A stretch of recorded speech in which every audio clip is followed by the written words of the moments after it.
Many people were shocked to see Simone Biles withdraw from the U.S. women's gymnastics team final on July 27 after performing just one vault. Melissa Pine, originally from Newfoundland and Labrador, was not one of them. "It really doesn't surprise me at all," Pine said of athletes like Biles and professional tennis player Naomi Osaka skipping competitions for the sake of their mental health. The crushing pressures of professional sports, and the toll they exact on players, are something Pine witnessed firsthand, both as an elite athlete and as vice president of global development for the Women's Tennis Association in Florida. Lodera, "It's important to talk about it. Because the more the conversation happens, the more this becomes understood," Pine said.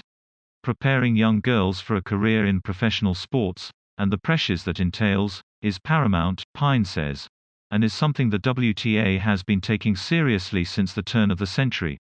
Pine's professional career began in her basement in Outer Cove in the early 90s. She enrolled in Washington State University in 1996 on a tennis scholarship, winning 64 singles competitions by the time she graduated in 2000, the fifth highest total in the school's history at the time. In her 14 years with the WTA, she's worked in several capacities, including tournament director for the WTA Championships. It was during this time, Pine says, that she truly began to understand the plight of the professional tennis player. Trudeau says vaccines push to continue as majority of COVID-19 cases among unvaccinated. Trudeau, deeply disappointed after Habs draft Logan Mailloux despite sexual image charge. Canada's new Governor-General Mary Simon discusses bringing Canadians together. Trudeau says Canada needs people like Mary Simon who build bridges. Mary Simon sworn in as Canada's first Indigenous Governor-General. Mary Simon's historic journey from an Inuit village to Rideau Hall. Advice for parents with unvaccinated children. Canada bags gold medal in swimming, first medal in judo at Tokyo Olympics. Wiping out barriers, teen Olympians dominate, inspire in women's skateboarding. Canada's migrant workers protest, press for immigration changes. Tokyo Olympics, Canada's women continue winning streak with first gold, bronze medals. Lack of athletic support, Olympians to compete without spectators. Team Canada wins Olympic silver in women's synchronized diving, freestyle relay. New sporting events shred new ground at Tokyo Olympics. In many other sports, you have your home stadium, you play your game, you go home, you come back the next day, Pine said. This is a very unique sport in that the matches can last 2, 3, 4 hours long and you're out there completely on your own and there are no substitutions and there are no teammates that you can rely on to take your spot.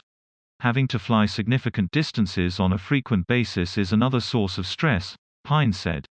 So when you think about everything, it is a lot in the run of a day, maybe to even find time for sleep. Then there's pressure from fans, sponsors and other stakeholders. Pressure, Pine says, is par for the course for any person seen as a role model. You're employing coaches, trainers, administrators, nutritionists, sports psychologists, she said, so it's another whole host of responsibilities as well that comes along with it. In the goal of helping athletes cope with stress both on and off the court, the WTA has been offering inclusive, supportive and very responsive mental health services during tours for the past 20 years, said Pine. Support services have been offered virtually during the pandemic. Pine said aspiring athletes should be prepared from a young age for the realities of pro sports. That's the premise of Future Stars, a WTA program Pine founded about 8 years ago. While the program does train young girls for pro careers in tennis, it also prepares them for the alternative.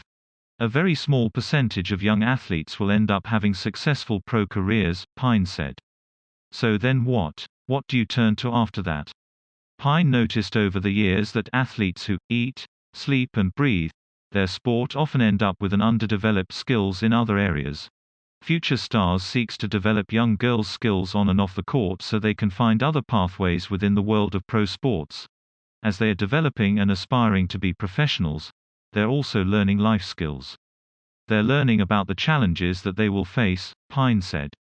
We're preparing them more and more now, and I'd like to see more and more of it continue in the future, through all sports at all levels.